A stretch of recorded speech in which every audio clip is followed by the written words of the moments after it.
He was one of the great generals who fought with Salva, and while fighting with him he became unconscious on the battlefield.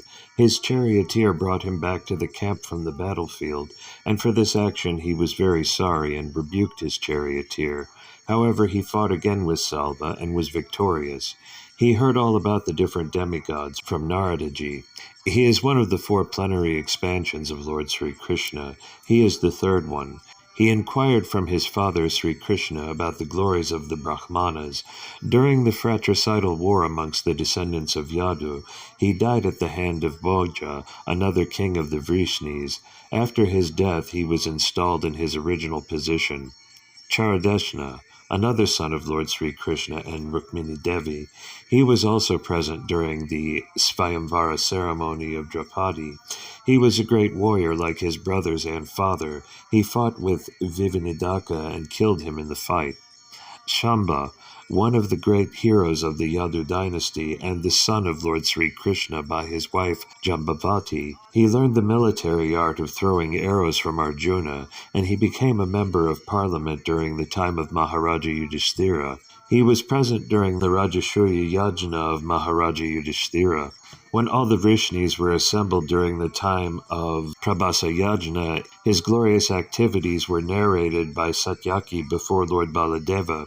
He was also present along with his father, Lord Sri Krishna, during the Asvamedha Yajna performed by Yudhishthira. He was presented before some rishis falsely dressed as a pregnant woman by his brothers, and in fun he asked the rishis what he was going to deliver. The rishis replied that he would deliver a lump of iron, which would be the cause of fratricidal war in the family of Yadu. The next day in the morning, Shamba delivered a large lump of iron, which was entrusted with Ugrasena for necessary action. Actually, later on, there was the foretold fratricidal war, and Shamba died in that war. So all these sons of Lord Krishna left their respective palaces, and leaving aside all the engagements, including lying down, sitting, and dining, hastened towards their exalted father. Text 18. They hastened toward the Lord on chariots with Brahmanas bearing flowers. Before them were elephants, emblems of good fortune. Conch shells and bugles were sounded, and Vedic hymns were chanted. Thus they offered their respects, which were saturated with affection. Purport. The Vedic way of receiving a great personality creates an atmosphere of respect, which is saturated with affection and veneration for the person received. The auspicious atmosphere of such a reception depends on the paraphernalia described above, including conch shells, flowers, incense, decorated elephants, and the qualified Brahmanas reciting verses from the Vedic literatures. Such a program of reception is full of sincerity on the part of both the receiver and the received.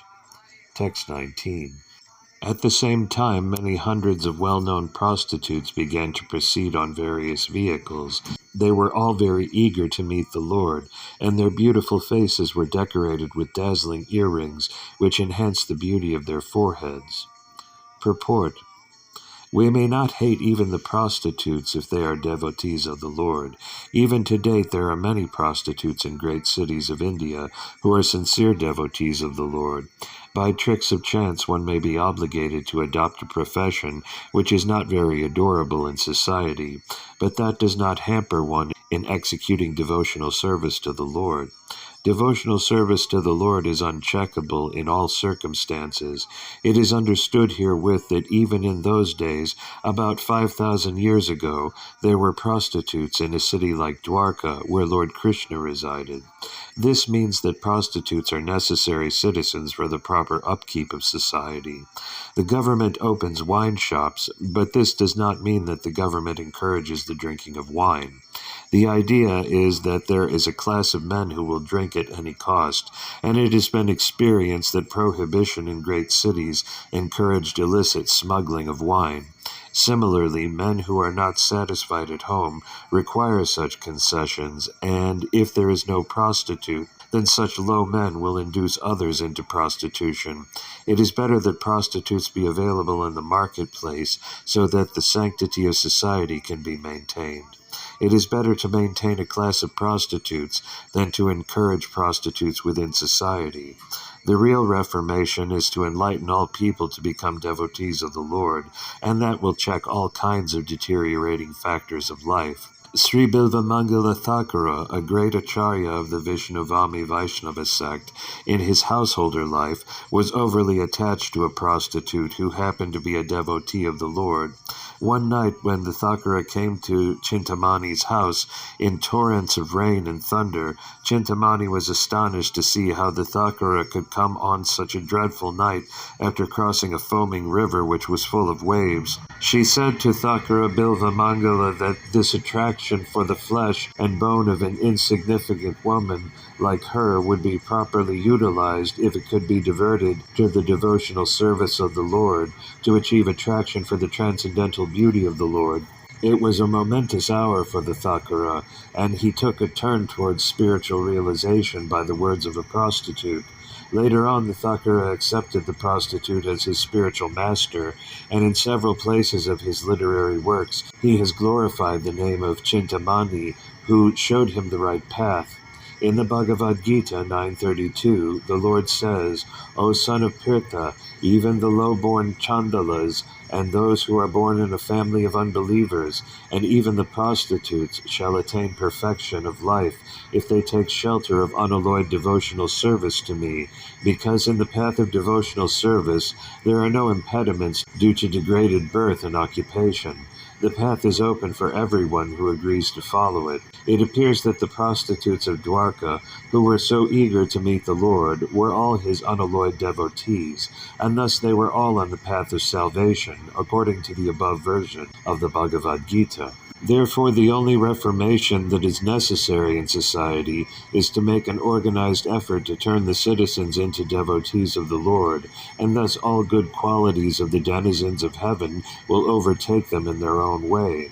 On the other hand, those who are non-devotees have no good qualifications whatsoever, however they may be materially advanced. The difference is that the devotees of the Lord are on the path of liberation, whereas the non-devotees are on the path of further entanglement in material bondage. The criterion of advancement of civilization is whether the people are educated and advanced on the path of salvation. Text 20. Expert dramatists, artists, dancers, singers, historians, genealogists, and learned speakers all gave their respective contributions, being inspired by the superhuman pastimes of the Lord. Thus they proceeded on and on. Purport. It appears that 5,000 years ago the society also needed the services of the dramatists, artists, dancers, singers, historians, genealogists, public speakers, etc. Dancers, singers, and dramatic artists mostly hailed from the Sudra community, whereas the learned historians, genealogists, and public speakers hailed from the Brahmana community. All of them belonged to a particular caste, and they became so trained in their respective families. Such dramatists, dancers, singers, historians, genealogists, and public speakers would dwell on the subject of the Lord's superhuman activities in different ages and millenniums, and not on ordinary events, nor were they in chronological order. All the Puranas are historical facts, described only in relation with the Supreme Lord in different ages and times, as well as on different planets also. Therefore, we do not find any chronological order. The modern historians, therefore, cannot catch up the link, and thus they unauthoritatively remark that the Puranas are all imaginary stories only. Even 100 years ago in India, all dramatic performances were centered around the superhuman activities of the Supreme Lord. The common people would be verily entertained by the performances of dramas, and yatra parties played wonderfully on the superhuman activities of the Lord, and thus even the illiterate agriculturist would be a participant in the knowledge of Vedic literature, despite a considerable lack of academic qualifications. Therefore, expert players in drama, dancers, singers, speakers, etc., are required for the spiritual enlightenment of the common man. The genealogists would give account completely of the descendants of a particular family. Even at the present moment, the guides of the pilgrimage sites of India submit a complete account of genealogical tables before a newcomer.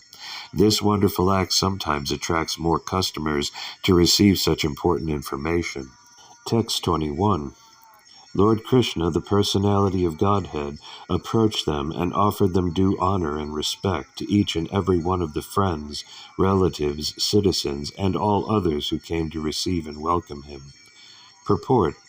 The Supreme Lord Personality of Godhead is neither impersonal nor an inert object, unable to reciprocate the feelings of his devotees. Here the word yathavidi, or just as it behooves, is significant. He reciprocates just as it behooves with his different types of admirers and devotees. Of course, the pure devotees are of one type only, because they have no other object for service but the Lord, and therefore the Lord also reciprocates with such pure devotees just as it behooves. Namely, he is always attentive to all the matters of his pure devotees. There are others who designate him as impersonal, and so the Lord also does not take any personal interest. He satisfies everyone in terms of one's development of spiritual consciousness, and a sample of such reciprocation is exhibited here with his different welcomers. Text 22. The Almighty Lord greeted everyone present by bowing his head, exchanging greetings, embracing, shaking hands, looking and smiling, giving assurances, and awarding benedictions, even to the lowest in rank. Purport. To receive the Lord Sri Krishna there were all grades of population, beginning from Vasudeva, Ugrasena, and Gargamuni, the father, grandfather, and teacher, down to the prostitutes and chandalas, who are accustomed to eat dogs, and every one of them was properly greeted by the Lord in terms of rank and position. As pure living entities, all are the separated parts and parcels of the Lord, and thus no one is alien by his eternal relation. Such pure living entities are graded differently in terms of contamination of the modes of material nature, but the Lord is equally affectionate to all his parts and parcels, despite material gradation. He descends only to recall these materialistic living beings back to his kingdom, and unintelligent persons take advantage of this facility offered by the personality of Godhead to all living beings. No one is rejected by the Lord from the kingdom of God, and it remains with the living being to accept this or not. Text 23. Then the Lord personally entered the city accompanied by elderly relatives and invalid Brahmanas with their wives, all offering benedictions and singing the glories of the Lord. Others also praised the glories of the Lord. Purport. The Brahmanas in society were never attentive to banking money for future retired life. When they were old invalids, they used to approach the assembly of the kings, and simply by praising the glorious deeds performed by the kings, along with their wives, they would be provided with all necessities of life. Such Brahmanas were not, so to speak, flatterers of the kings, but the kings were actually glorified by their actions, and they were sincerely still more encouraged in pious acts by such Brahmanas in a dignified way. Lord Sri Krishna is worthy of all glories, and the praying Brahmanas and others were glorified themselves by chanting the glories of the Lord. Text 24. When Lord Krishna passed over the public roads, all the ladies from the respectable families of Dwarka went up to the roofs of their palaces just to have a look at the Lord. They considered this to be the greatest festival. Purport. To have a look at the Lord is a great festive occasion, undoubtedly, as it was considered by the metropolitan ladies of Dwarka. This is still followed by the devout ladies of India, especially during the days of the Julana and Janmastami ceremonies. The ladies of India still throng up in the greatest number at the temple of the Lord, where his transcendental eternal form is worshipped. The transcendental form of the Lord installed in a temple is not different from the Lord personally. Such a form of the Lord is called a Archa Vigraha, or Archa incarnation, and is expanded by the Lord in his internal potency, just to facilitate the devotional service of his innumerable devotees who are in the material world. The material senses cannot perceive the spiritual nature of the Lord, and therefore the Lord accepts the Archa Vigraha, which is apparently made of material elements like earth, wood, and stone, but actually there is no material contamination. The Lord being Kaivalya, one alone, there is no matter in him. He is one without a second, and therefore the Almighty Lord can appear in any form without being contaminated by the material conception. Therefore festivities in the temple of the Lord, as held generally, are like festivals performed during the manifestive days of the Lord of Dwarka about 5,000 years ago. The authorized acharyas, who know the science perfectly, install such temples of the Lord under regulative principles just to offer the facilities to the common man. But persons who are less intelligent without being conversant with the science mistake the great attempt to be idol worship and poke their nose into that to which they have no access.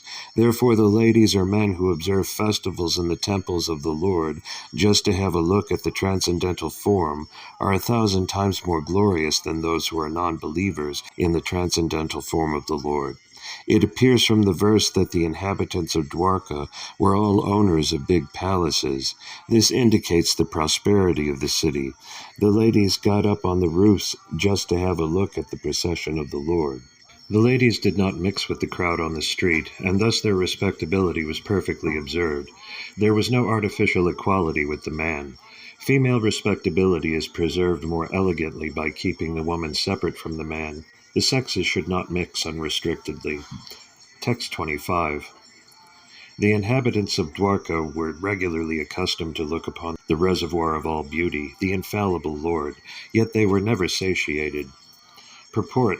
When the ladies of the city of Dwarka got up on the roofs of their palaces, they never thought that they had previously many times seen the beautiful body of the infallible Lord. This indicates that they had no satiation in desiring to see the Lord. Anything material seen for a number of times ultimately becomes unattractive by the law of satiation. The law of satiation acts materially, but there is no scope for it in the spiritual realm. The word infallible is significant here because although the Lord has mercifully descended on earth, he is still infallible.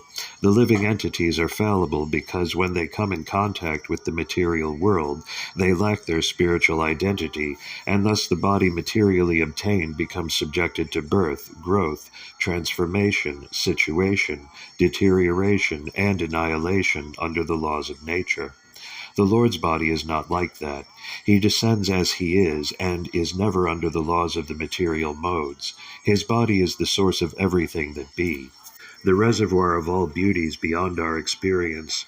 No one, therefore, is satiated by seeing the transcendental body of the Lord, because there are always manifestations of newer and newer beauties. The transcendental name, form, qualities, entourage, etc. are all spiritual manifestations, and there is no satiation in chanting the holy name of the Lord. There is no satiation in discussing the qualities of the Lord, and there is no limitation of the entourage of the Lord. He is the source of all and is limitless. Text 26. The Lord's chest is the abode of the goddess of fortune. His moon-like face is the drinking vessel for eyes which hanker after all that is beautiful. His arms are the resting places for the administrative demigods, and his lotus feet are the refuge of pure devotees, who never talk or sing of any subject except his lordship. Purport. There are different classes of human beings, all seeking different enjoyments from different objects. There are persons who are seeking after the favor of the goddess of fortune, and for them the Vedic literatures give information that the Lord is always served with all reverence by thousands and thousands of goddesses of fortune at the Chintamani Dhamma, the transcendental abode of the Lord, where the trees are all desire trees, and the buildings are made of touchstone. The Lord Govinda is engaged there in herding the Surabi cows as his natural occupation. These goddesses of fortune can be seen automatically if we are attracted by the bodily features of the Lord. The impersonalists cannot observe such goddesses of fortune because of their dry speculative habit, and those who are artists overtaken by the beautiful creation should better see to the beautiful face of the Lord for complete satisfaction. The face of the Lord is the embodiment of beauty. What they call beautiful nature is but his smile, and what they call the sweet songs of the birds are but specimens of the whispering voice of the Lord. There are administrative demigods in charge of departmental service of cosmic management, and there are tiny administrative gods in the state service. They are always afraid of other competitors, but if they take shelter of the arms of the Lord can protect them always from the attacks of enemies. A faithful servant of the Lord engaged in the service of administration is the ideal executive head and can well protect the interest of the people in general. Other so-called administrators are symbols of anachronisms leading to the acute distress of the people who are governed by them. The administrators can remain safely under the protection of the arms of the Lord.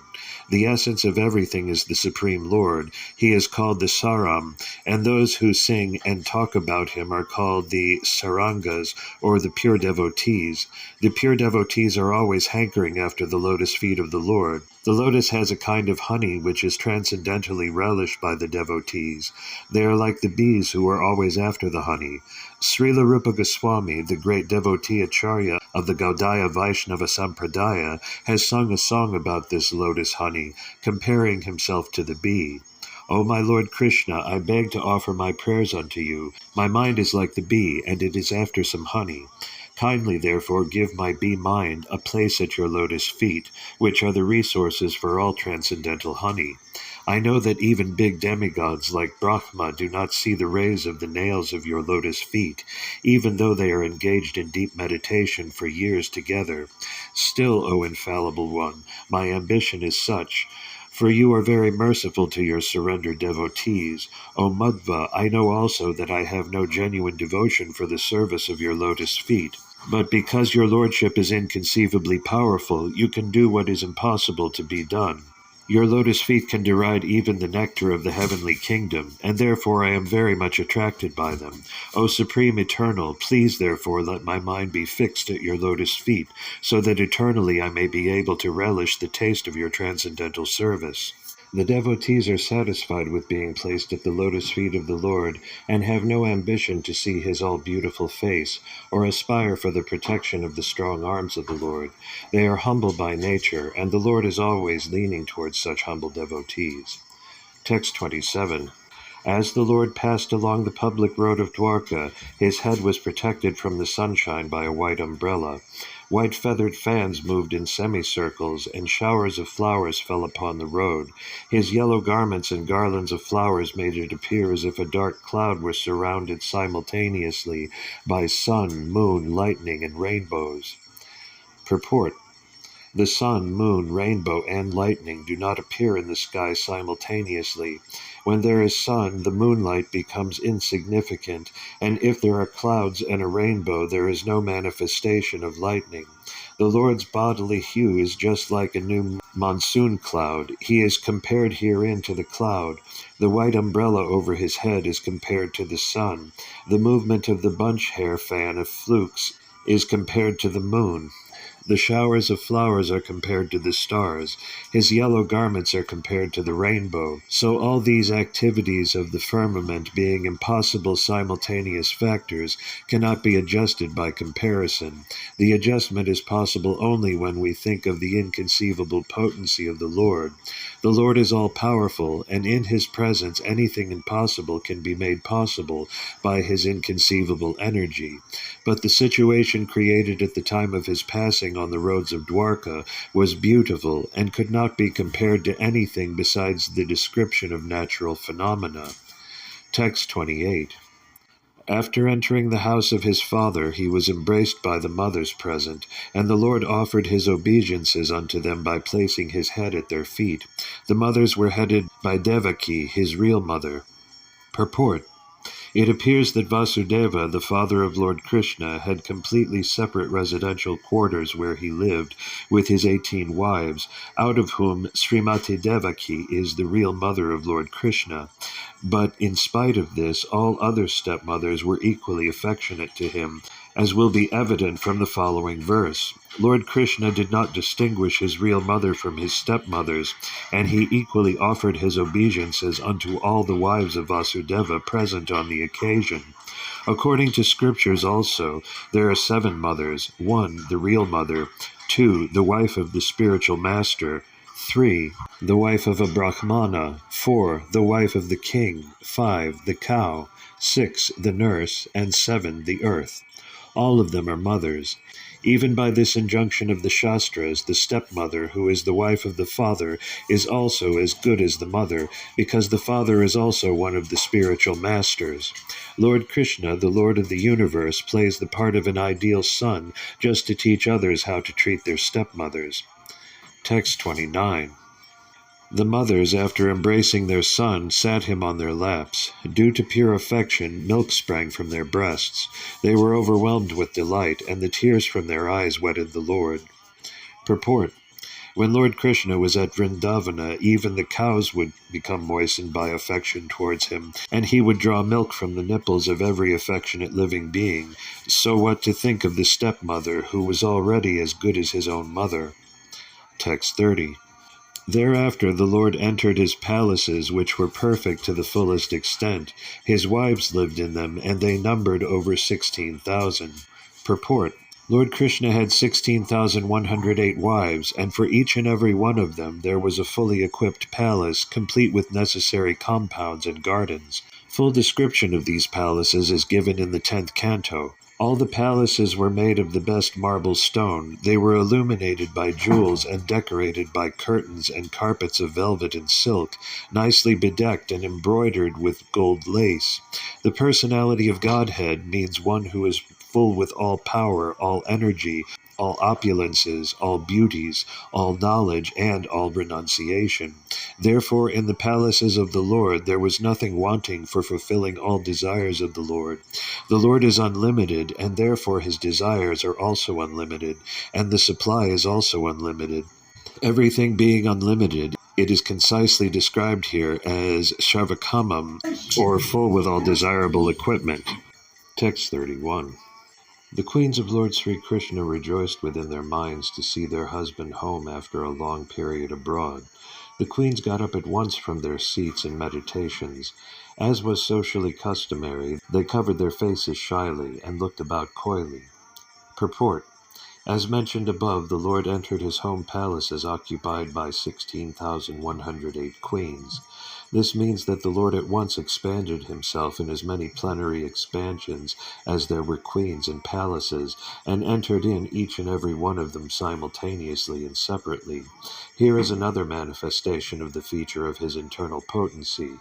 He can expand himself in as many forms of spiritual identity as he desires, even though he is one without a second.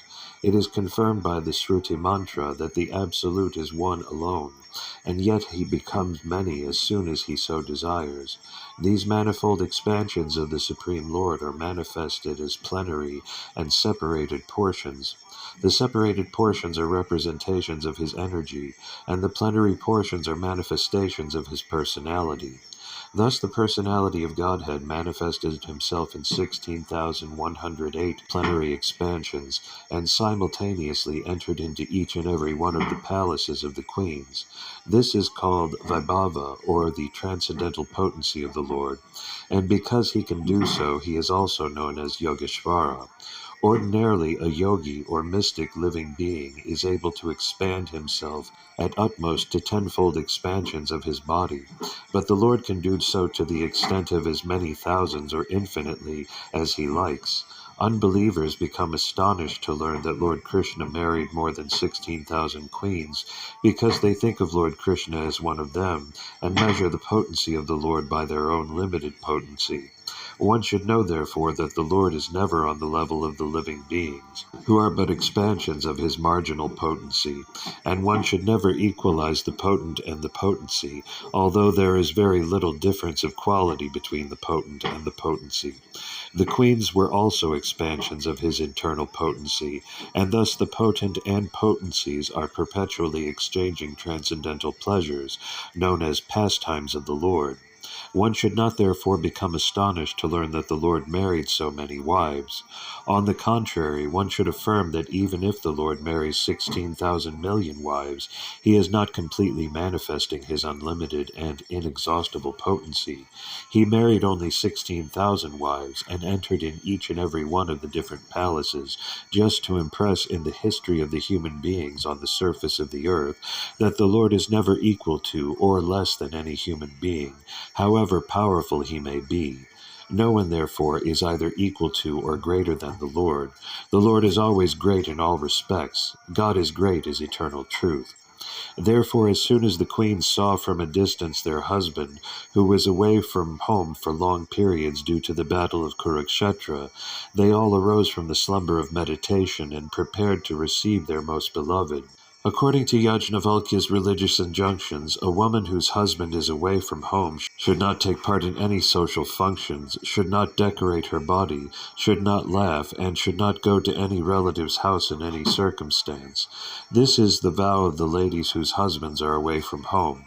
At the same time, it is also enjoined that a wife should never present herself before the husband in an unclean state. She must decorate herself with ornaments and good dress, and should always be present before the husband in a happy and joyous mood. The queens of Lord Krishna were all in meditation, thinking of the Lord's absence, and were always meditating upon him. The Lord's devotees cannot live for a moment without meditating on the Lord, and what to speak of the queens, who were all goddesses of fortune, incarnated as queens in the pastimes of the Lord at Dwarka. They can never be separated from the Lord, either by presence or by trance. The gopis at Vrindavana could not forget the Lord when the Lord was away in the forest cowherding. When the Lord boy Krishna was absent from the village, the gopis at home used to worry about him traversing the rough ground with his soft lotus feet. By thinking thus, they were sometimes overwhelmed in trance and mortified in the heart. Such is the condition of the pure associates of the Lord. They are always in trance, and so the queens also were in trance during the absence of the Lord. Presently, having seen the Lord from a distance, they at once gave up all their engagements, including the vows of women as described above. According to Sri Vishwanatha Chakravarti, Thakura, there was a regular psychological reaction on the occasion. First of all, rising from their seats, although they wanted to see their husband, they were deterred because of feminine shyness. But due to strong ecstasy, they overcame that stage of weakness and became caught up with the idea of embracing the Lord, and this thought factually made them unconscious of their surrounding environment. This prime state of ecstasy annihilated all other formalities and social conventions, and thus they escaped all stumbling blocks on the path of meeting the Lord, and this is the perfect stage of meeting the Lord of the soul, Sri Krishna. Text 32. The insuperable ecstasy was so strong that the queens, who were shy, first embraced the Lord in the innermost recesses of their hearts. Then they embraced him visually, and then they sent their sons to embrace him, which is equal to personal embracing. But, O chief amongst the Burgus, though they tried to restrain their feelings, they inadvertently shed tears. Purport. Although due to feminine shyness there were many hindrances to embracing the dear husband, Lord Sri Krishna, the queens performed that act by seeing him, by putting him in the cores of their hearts, and by sending their sons to embrace him. Still the act remained unfinished, and tears rolled down their cheeks, despite all endeavors to check them. One indirectly embraces the husband by sending the son to embrace him, because the son is developed as part of the mother's body. The embrace of the son is not exactly the embrace of husband and wife from the sexual point of view, but the embrace is satisfaction from the affectionate point of view.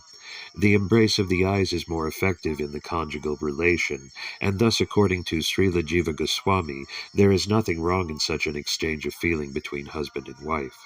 Text 33. Although Lord Sri Krishna was constantly by their sides, as well as exclusively alone, his feet appeared to them to be newer and newer. The goddess of fortune, although by nature always restless and moving, could not quit the Lord's feet. So what woman can be detached from those feet, having once taken shelter of them? Purport. Conditioned living beings are always after the favor of the goddess of fortune, although by nature she is moving from one place to another. In the material world, no one is permanently fortunate, however clever one may be. There have been so many big empires in different parts of the world. There have been so many powerful kings all over the world. And there have been so many fortunate men, but all of them have been liquidated gradually. This is the law of material nature. But spiritually it is different. According to Brahma Samhita, the Lord is served very respectfully by hundreds and thousands of goddesses of fortune. They are always in a lonely place, also with the Lord, but still the association of the Lord is so inspiringly newer and newer that they cannot quit the Lord for a moment, even though they are by nature very restless and are moving about. The spiritual relation with the Lord is so enlivening and resourceful that no one can leave the company of the Lord once having taken shelter of him. The living beings are by constitution feminine by nature. The male or enjoyer is the Lord, and all manifestations of his different potencies are feminine by nature. In the Bhagavad Gita, the living beings are designated as Paraprakriti, or the superior potency. The material elements are Aparaprakriti, or inferior potency. Such potencies are always employed for the satisfaction of the employer or the enjoyer. The supreme enjoyer is the Lord himself, as stated in the Bhagavad Gita 5:29. The potencies, therefore, when engaged directly in the service of the Lord, revive the natural color, and thus there is no disparity in the relation of the potent and potency.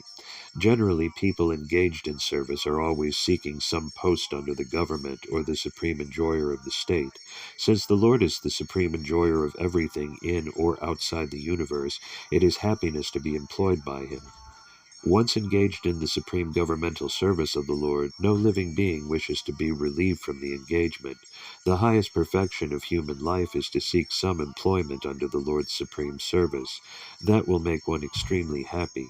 One need not seek the moving goddess of fortune without the relation of the Lord. Text 34. The Lord was pacified after killing those kings who were burdensome to the earth. They were puffed up with their military strength, their horses, elephants, chariots, infantry, etc. He himself was not a party in the fight. He simply created hostility between the powerful administrators, and they fought amongst themselves. He was like the wind which causes friction between bamboos, and so sparks a fire. Purport. As stated above, the living beings are not factual enjoyers of things which are manifested as God's creation. The Lord is the genuine proprietor and enjoyer of everything manifested in his creation. Unfortunately, influenced by the deluding energy, the living being becomes a false enjoyer under the dictation of the modes of nature. Puffed up by such a false sense of becoming God, the deluded living being increases his material strength by so many activities, and thus becomes the burden of the earth, so much so that the earth becomes completely uninhabitable by the same. This state of affairs is called dharmasya glani, or misuse of the energy of the human being. When such misuse of energy is prominent, the saner living beings become perturbed by the awkward situation created by the vicious administrators, who are simply burdens of the earth. And the Lord appears by his internal potency, just to save the saner section of humanity and to alleviate the burden due to the earthly administrators in different parts of the world. He does not favor either of the unwanted administrators, but by his potential power he creates hostility between such unwanted administrators, as the air creates fire in the forest by the friction of the bamboos. The fire in the forest takes place automatically by the force of the air, and similarly the hostility between different groups of politicians takes place by the unseen design of the Lord. The unwanted administrators, puffed up by false power and military strength, thus become engaged in fighting amongst themselves over ideological conflicts, and so exhaust themselves of all powers. The history of the world reflects this factual will of the Lord, and it will continue to be enacted until the living beings are attached to the service of the Lord. In the Bhagavad Gita, this fact is very vividly described, Bhagavad Gita 7:14. It is said, the deluding energy is my potency, and thus it is not possible for the dependent living beings to supersede the strength of the material modes. But those who take shelter in me, the personality of Godhead, Sri Krishna, can cross over the gigantic ocean of material energy. This means that no one can establish peace and prosperity in the world by fruitive activities or by speculative philosophy or ideology. The only way is to surrender unto the Supreme Lord and thus become free from the illusion of the deluding energy. Unfortunately, persons who are engaged in destructive work are unable to surrender to the personality of Godhead. They are all fools of the first order. They are the lowest of the human species of life. They are robbed of their knowledge, although apparently they seem to be academically educated. They are all of the demoniac mentality, always challenging the supreme power of the Lord. Those who are very materialistic, always hankering after material power and strength, are undoubtedly fools of the first order, because they have no information of the living energy, and being ignorant of that supreme spiritual science, they are absorbed in material science, which ends with the end of the material body. They are the lowest of human beings because the human life is especially meant for re-establishing the lost relation with the Lord, and they miss this opportunity by being engaged in material activities. They are robbed of their knowledge because even after prolonged speculation, they cannot reach to the stage of knowing the personality of Godhead, the summum bonum of everything, and all of them are men of demoniac principle, and they suffer the consequences, as did such materialistic heroes as Ravana, Hiranyakasipu, Kamsa, and others. Text 35. That Supreme Personality of Godhead, Sri Krishna, out of his causeless mercy, appeared on this planet by his internal potency, and enjoyed himself amongst competent women as if he were engaging in mundane affairs. Purport. The Lord married and lived like a householder. This is certainly like a mundane affair, but when we learn that he married 16,108 wives and lived with them separately in each and every palace, certainly it is not mundane. Therefore the Lord, living as a householder amongst his competent wives, is never mundane, and his behavior with them is never to be understood as mundane sex relation. The women who became the wives of the Lord are certainly not ordinary women, because to get the Lord as one's husband is the result of many, many millions of births, tapasya, austerity.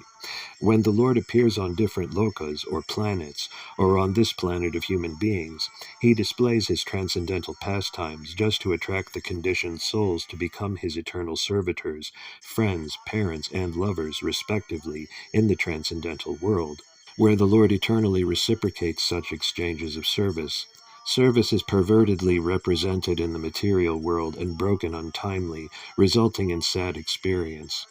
The illusioned living being, conditioned by material nature, cannot understand out of ignorance that all our relations here in the mundane world are temporary and full of inebriities. Such relations cannot help us be happy perpetually, but if the same relation is established with the Lord, then we are transferred to the transcendental world after leaving this material body and become eternally related with him in the relation we desire.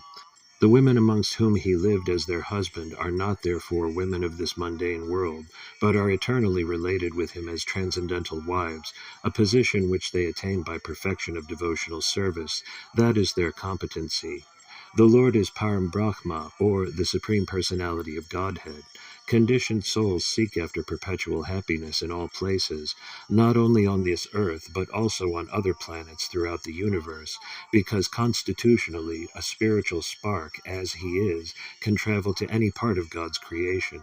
But being conditioned by the material modes, he tries to travel in space by spacecraft, and so fails to reach his destination. The law of gravitation is binding upon him like the shackles of a prisoner. By other processes he can reach anywhere, but even if he reaches the highest planet, he cannot attain that perpetual happiness for which he is searching life after life. When he comes to his senses, however, he seeks after Brahman, happiness, knowing it for certain that unlimited happiness, which he is seeking, is never attainable in the material world. As such, the Supreme Being, Parabrahman, certainly does not seek his happiness anywhere in the material world, nor can his paraphernalia of happiness be found in the material world. He is not impersonal.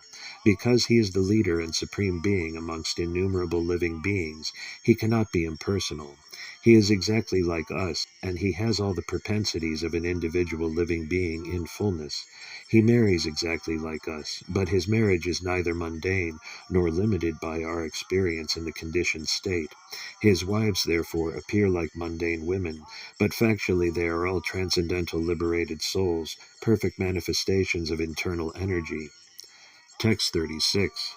Although the queen's beautiful smiles and furtive glances were all spotless and exciting, and although they could conquer Cupid himself by making him give up his bow in frustration, although even the tolerant Shiva could fall victim to them, still, despite all their magical feats and attractions, they could not agitate the senses of the Lord.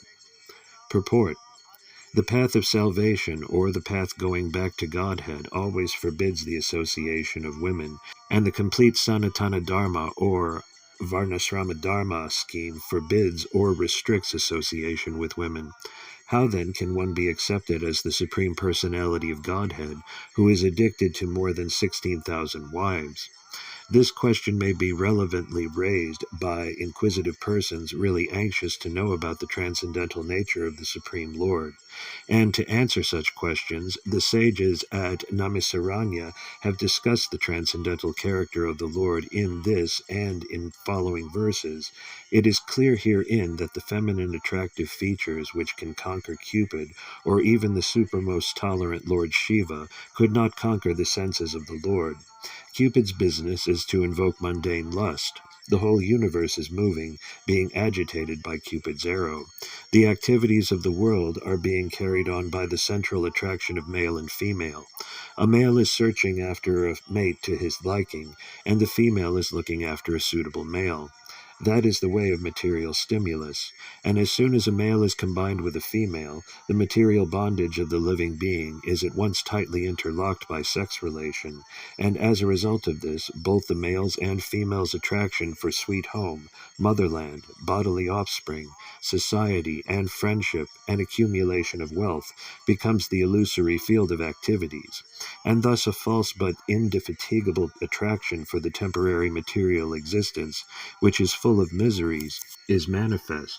Those who are therefore on the path of salvation for going back home, back to Godhead, are especially advised by all scriptural instruction to become free from such paraphernalia of material attraction, and that is possible only by the association of the devotees of the Lord, who are called the Mahatmas. Cupid throws his arrow upon the living beings to make them mad after the opposite sex, whether the party is actually beautiful or not.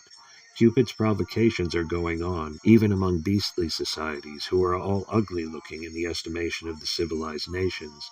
Thus Cupid's influence is exerted even amongst the ugliest forms, and what to speak of the most perfect beauties. Lord Shiva, who is considered to be most tolerant, was also struck by Cupid's arrow, because he also became mad after the Mohini incarnation of the Lord, and acknowledged himself to be defeated. Cupid, however, was himself captivated by the grave and exciting dealings of the goddesses of fortune, and he voluntarily gave up his bow and arrow in a spirit of frustration. Such was the beauty and attraction of the queens of Lord Krishna. Yet they could not disturb the transcendental senses of the Lord. This is because the Lord is all-perfect, Atmarama, or self-sufficient. He does not require anyone's extraneous help for his personal satisfaction. Therefore the queens could not satisfy the Lord by their feminine attractiveness, but they satisfied him by their sincere affection and service. Only by unalloyed transcendental loving service could they satisfy the Lord, and the Lord was pleased to treat them as wives in reciprocation. Thus being satisfied by their unalloyed service only, the Lord reciprocated the service just like a devout husband. Otherwise he had no business becoming the husband of so many wives. He is the husband of everyone, but to one who accepts him as such he reciprocates. This unalloyed affection for the Lord is never to be compared to mundane lust. It is purely transcendental, and the grave dealings which the queens displayed in natural feminine ways were also transcendental, because the feelings were expressed out of transcendental ecstasy. It is already explained in the previous verse that the Lord appears like a mundane husband, but factually his relation with his wives was transcendental, pure and unconditioned by the modes of material nature. Text 37. The common materialistic conditioned souls speculate that the Lord is one of them. Out of their ignorance they think that the Lord is affected by matter, although he is unattached. Purport. The word Abuddha is significant here. Due to ignorance only, the foolish mundane wranglers misunderstand the Supreme Lord and spread their foolish imaginations amongst innocent persons by propaganda. The Supreme Lord Sri Krishna is the original primeval personality of Godhead, and when he was personally present before the eyes of everyone, he displayed full-fledged divine potency in every field of activities. As we have already explained in the first verse of Srimad Bhagavatam, he is completely independent to act however he likes, but all his actions are full of bliss, knowledge, and eternity. Only the foolish mundaners misunderstand him, unaware of his eternal form of knowledge and bliss, which is confirmed in the Bhagavad Gita and Upanishads. His different potencies work in a perfect plan of natural sequence, and doing everything by the agency of his different potencies, he remains eternally the supreme independent. When he descends on the material world by his causeless mercy to different living beings, he does so by his own potency. He is not subject to any condition of the material modes of nature, and he descends as he is originally. The mental speculators misunderstand him as the Supreme Person, and they consider his impersonal features as inexplicable Brahman to be all. Such a conception is also the product of conditioned life, because they cannot go beyond their own personal capacity. Therefore, one who considers the Lord on the level of one's limited potency is only a common man. Such a man cannot be convinced that the personality of Godhead is always unaffected by the modes of material nature.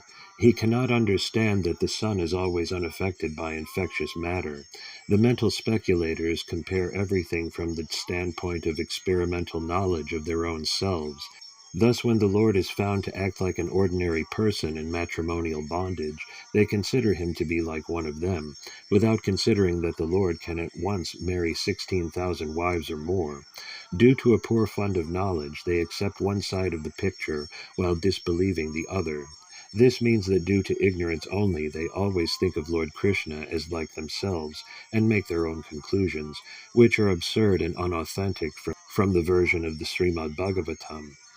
Text 38. This is the divinity of the personality of Godhead. He is not affected by the qualities of material nature, even though he is in contact with them. Similarly, the devotees who have taken shelter of the Lord do not become influenced by the material qualities. Purport. In the Vedas and Vedic literatures, Shruti and Smriti, it is affirmed that in the divinity there is nothing material. He is transcendental, nirguna only, the supreme cognizant. Hari, or the personality of Godhead, is the supreme transcendental person situated beyond the range of material affection. These statements are also confirmed even by Acharya Shankara. One may argue that his relation with the goddesses of fortune may be transcendental, but what about his relation with the Yadu dynasty, being born in that family, or his killing the non-believers like Jarasandha and other Asuras directly in contact with the modes of material nature? The answer is that the divinity of the personality of Godhead is never in contact with the qualities of material nature in any circumstances. Actually, he is in contact with such qualities because he is the ultimate source of everything, yet he is above the actions of such qualities. He is known, therefore, as Yogeshvara, or the master of mystic power, or in other words, the all-powerful.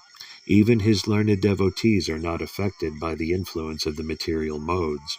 The great 6 Goswamis of Vrindavana all came from greatly rich and aristocratic families, but when they adopted the life of mendicants at Vrindavana, superficially they appeared to be in wretched conditions of life, but factually they were the richest of all in spiritual values. Such Mahabhagavatas, or first-grade devotees, although moving amongst men, are not contaminated by honor or insult, hunger or satisfaction, sleep or wakefulness, which are all resultant actions of the three modes of material nature. Similarly, some of them are engaged in worldly dealings, yet are unaffected. Unless these neutralities of life are there, one cannot be considered situated in transcendence. The divinity and his associates are on the same transcendental plane, and their glories are always sanctified by the action of Yoga Maya, or the internal potency of the Lord. The devotees of the Lord are always transcendental, even if they are sometimes found to have fallen in their behavior. The Lord emphatically declares in the Bhagavad Gita 9:30 that even if an unalloyed devotee is found to be fallen due to a previous material contamination, he is nevertheless to be accepted as fully transcendental because of his being engaged cent per cent in the devotional service of the Lord. The Lord protects him always because of his rendering service unto him, and the fallen conditions are to be considered accidental and temporary. They will vanish in no time. Text 39. The simple and delicate women truly thought that Lord Sri Krishna, their beloved husband, followed them and was dominated by them. They were unaware of the extent of the glories of their husband, as the atheists are unaware of him as the supreme controller. Purport. Even the transcendental wives of Lord Sri Krishna did not know completely the unfathomable glories of the Lord.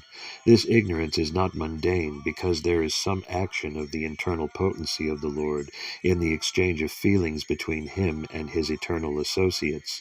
The Lord exchanges transcendental relations in 5 ways, as proprietor, master, friend, son, and lover, and in each of these pastimes he plays fully by the potency of Yogamaya, the internal potency.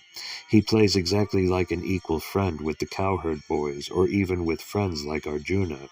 He plays exactly like a son in the presence of Yasodamata. He plays exactly like a lover in the presence of the cowherd damsels, and he plays exactly like a husband in the presence of the queens of Dwarka.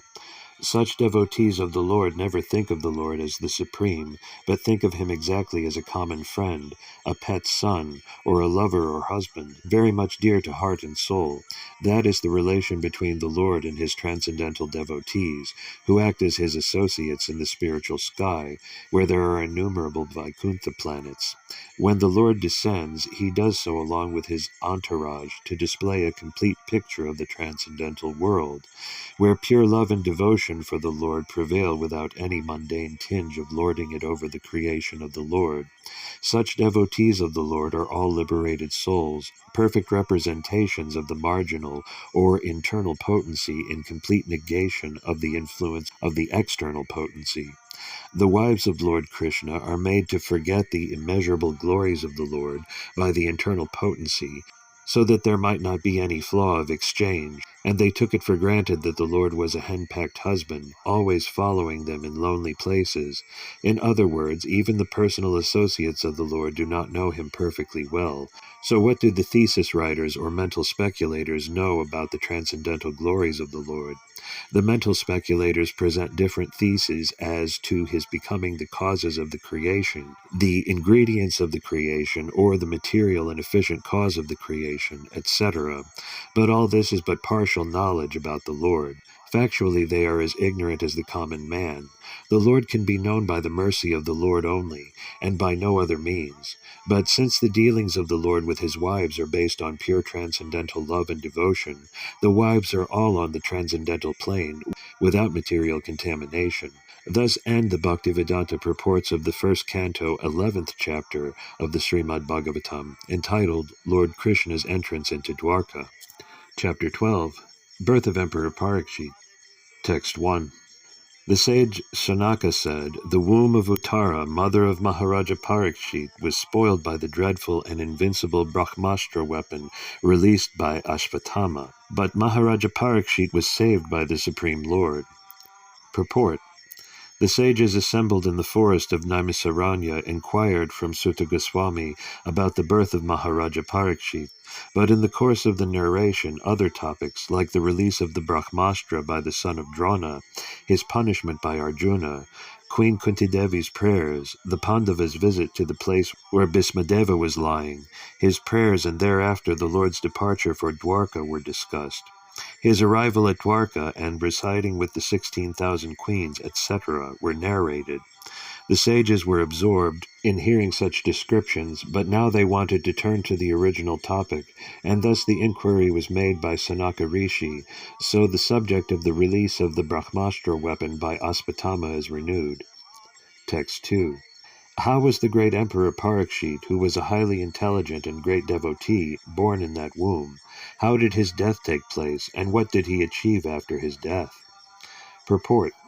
The king of Hastinapura, now Delhi, used to be the emperor of the world, at least till the time of the son of Emperor Parikshit. Maharaja Parikshit was saved by the Lord in the womb of his mother, so he could certainly be saved from an untimely death due to the ill will of the son of a Brahmana, because the age of Kali began to act just after the assumption of power by Maharaja Parikshit. The first sign of misgivings was exhibited in the cursing of such a greatly intelligent and devoted king as Maharaja Parikshit. The king is the protector of the helpless citizens, and their welfare, peace, and prosperity depend on him. Unfortunately, by the instigation of the fallen age of Kali, an unfortunate Brahmana's son was employed to condemn the innocent Maharaja Parikshit, and so the king had to prepare himself for death within 7 days. Maharaja Parikshit is especially famous as one who is protected by Vishnu, and when he was unduly cursed by a Brahmana's son, he could have invoked the mercy of the Lord to save him, but he did not want to because he was a pure devotee. A pure devotee never asks the Lord for any undue favor. Maharaja Parikshit knew the curse of the Brahmana's son upon him was unjustified, as everyone else knew, but he did not want to counteract it because he knew also that the age of Kali had begun, and that the first symptom of the age, namely degradation of the highly talented Brahmana community, had also begun. He did not want to interfere with the current of the time, but he prepared himself to meet death very cheerfully and very properly. Being fortunate, he got at least 7 days to prepare himself to meet death, and so he properly utilized the time in the association of Sukadeva Goswami, the great saint and devotee of the Lord. Text 3. We all respectively want to hear about him, Maharaja Parikshit, to whom Sukadeva Goswami imparted transcendental knowledge. Please speak on this matter. Purport. Sukadeva Goswami imparted transcendental knowledge to Maharaja Parikshit during the remaining 7 days of his life, and Maharaja Parikshit heard him properly, just like an ardent student. The effect of such a bona fide hearing and chanting of Srimad Bhagavatam was equally shared by both the hearer and the chanter. Both of them were benefited. Out of the 9 different transcendental means of devotional service to the Lord prescribed in the Bhagavatam, either all of them or some of them, or even one of them are equally beneficial if properly discharged. Maharaja Parikshit and Sukadeva Goswami were serious performers of the first 2 important items, namely the process of chanting and the process of hearing, and therefore both of them were successful in their laudable attempt. Transcendental realization is attained by such serious hearing and chanting and not otherwise. There is a type of spiritual master and disciple much advertised in the age of Kali. It is said that the master injects spiritual force into the disciple by an electrical current generated by the master, and the disciple begins to feel the shock. He becomes unconscious, and the master weeps for his exhausting his store of so-called spiritual assets. Such bogus advertisement is going on in this age, and the poor common man is becoming the victim of such advertisement. We do not find such folk tales in the dealings of Sukadeva Goswami and his great disciple Maharaja Parikshit. The sage recited Srimad Bhagavatam in devotion, and the great king heard him properly. The king did not feel any shock of electrical current from the master, nor did he become unconscious while receiving knowledge from the master. One should not therefore become a victim of these unauthorized advertisements made by some bogus representative of Vedic knowledge. The sages of Namisaranya were very respectful in hearing about Maharaja Parikshit because of his receiving knowledge from Sukadeva Goswami by means of ardent hearing. Ardent hearing from the bona fide master is the only way to receive transcendental knowledge, and there is no need for medical performances or occult mysticism for miraculous effects. The process is simple, but only the sincere party can achieve the desired result. Text 4. Sri Sutta Goswami said, Emperor Yudhishthira administered generously to everyone during his reign. He was exactly like his father.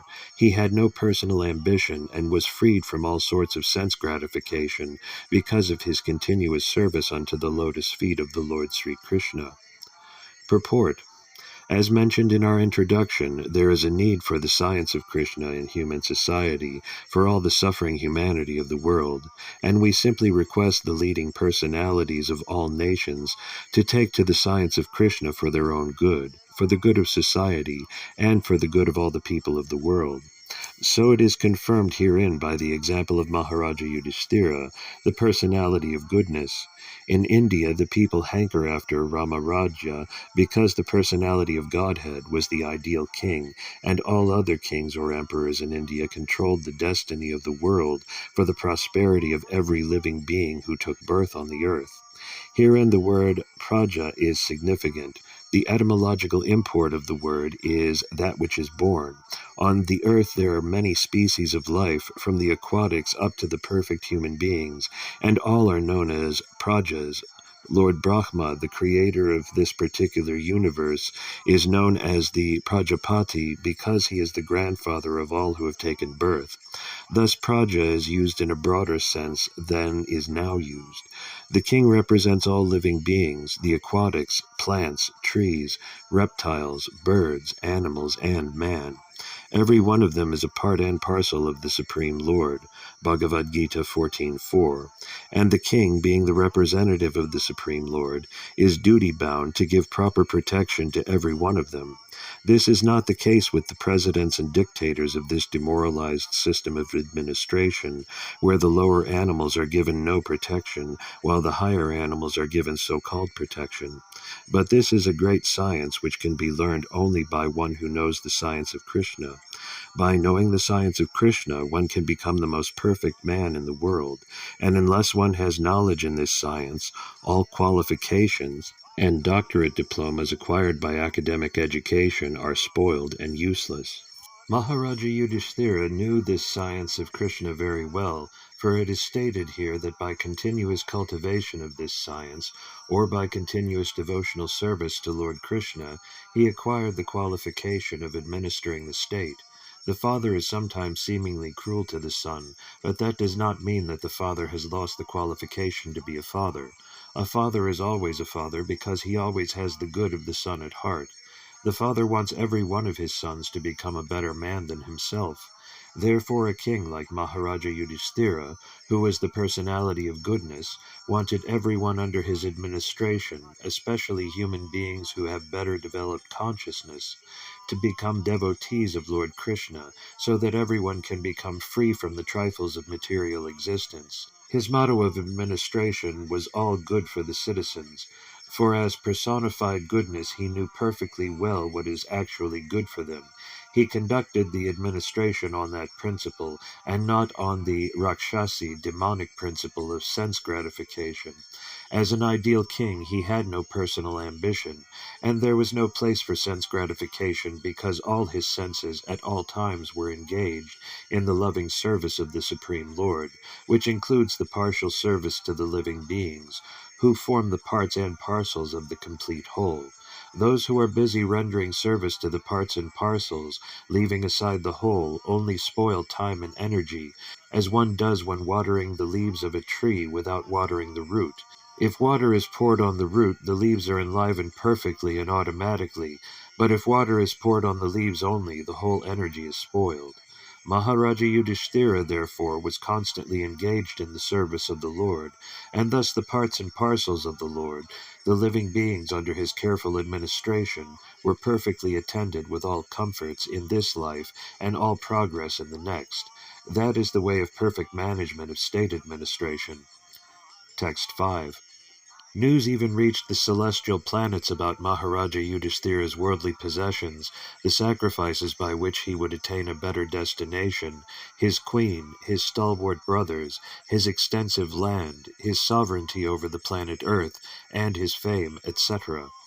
Purport: only a rich and great man's name and fame are known all over the world, and the name and fame of Maharaja Yudhishthira reached the higher planets because of his good administration, worldly possessions, glorious wife Draupadi, the strength of his brothers Bhima and Arjuna, and his solid sovereign power over the world, known as Jambudvipa.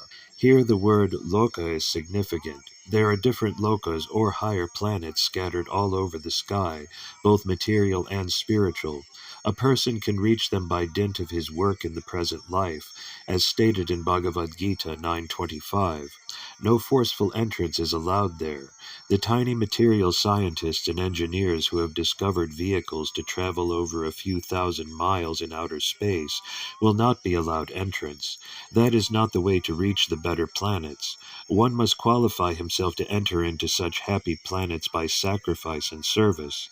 Those who are sinful in every step of life can expect only to be degraded into animal life, to suffer more and more the pangs of material existence, and this is also stated in Bhagavad Gita 16:19. Maharaja Yudhishthira's good sacrifices and qualifications were so lofty and virtuous that even the residents of the higher celestial planets were already prepared to receive him as one of them. Text 6. O Brahmanas, the opulence of the king was so enchanting that the denizens of heaven aspired for it, but because he was absorbed in the service of the Lord, nothing could satisfy him except the Lord's service. Purport. There are two things in the world which can satisfy living beings. When one is materially engrossed, he is satisfied only by sense gratification. But when one is liberated from the conditions of the material modes, he is satisfied only by rendering loving service for the satisfaction of the Lord. This means that the living being is continually a servitor, and not one who is served. Being illusioned by the conditions of the external energy, one falsely thinks himself to be the served, but actually he is not served. He is servant of the senses like lust, desire, anger, avarice, pride, madness, and intolerance. When one is in his proper senses by attainment of spiritual knowledge, he realizes that he is not the master of the material world, but is only a servant of the senses. At that time he begs for the service of the Lord, and thus becomes happy without being illusioned by so-called material happiness.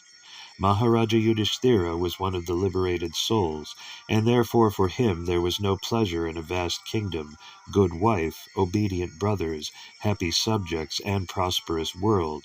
These blessings automatically follow for a pure devotee, even though the devotee does not aspire for them. The example set herein is exactly suitable. It is said that one who is hungry is never satisfied by anything other than food. The whole material world is full of hungry living beings. The hunger is not for good food, shelter, or sense gratification. The hunger is for the spiritual atmosphere. Due to ignorance, only they think that the world is dissatisfied because there is not sufficient food, shelter, defense, and objects of sense gratification.